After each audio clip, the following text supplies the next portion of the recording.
guys, and welcome back to the Lazy Girl's Kitchen. For those of you that are new, my name is Maggie and welcome.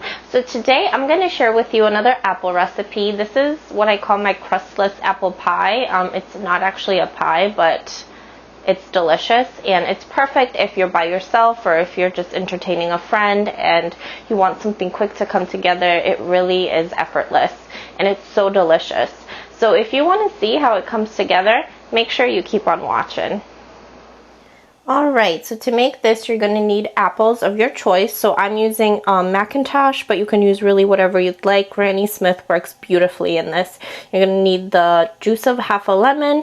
You're going to need some sugar and cinnamon. These are just caramel candies that I cut into halves, and you're going to preheat your oven to 400 degrees. Okay, so what I did with the apples was I obviously took the inside of the apple out, the core out, and then I cut the bottom so that they wouldn't roll around everywhere and they just sit still. So the first thing we're going to do is we're going to take our lemon, and all we're going to do is just put a little bit of the juice on the apple. I don't do a lot just because I don't want it super sour.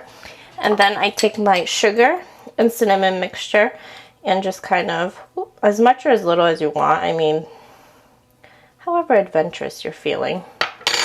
It's a lot better.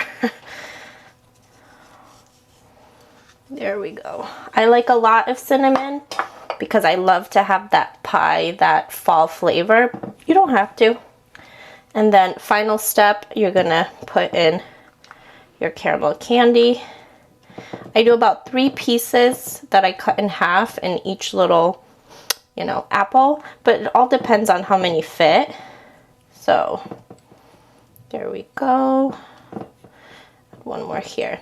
Now these are going to go into your preheated oven for about 20 minutes, 20-25 minutes, and I like mine kind of al dente, I guess you can say. I still kind of like it crispy on the inside, so I take it out at the 20-minute mark. If you like it to be fully cooked through, then you can leave it in there for 25 to 30 minutes, and then that should do the trick.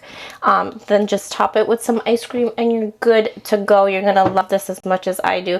Thank you so much for spending your time with me. Make sure you subscribe, and I will see you guys next time. Bye.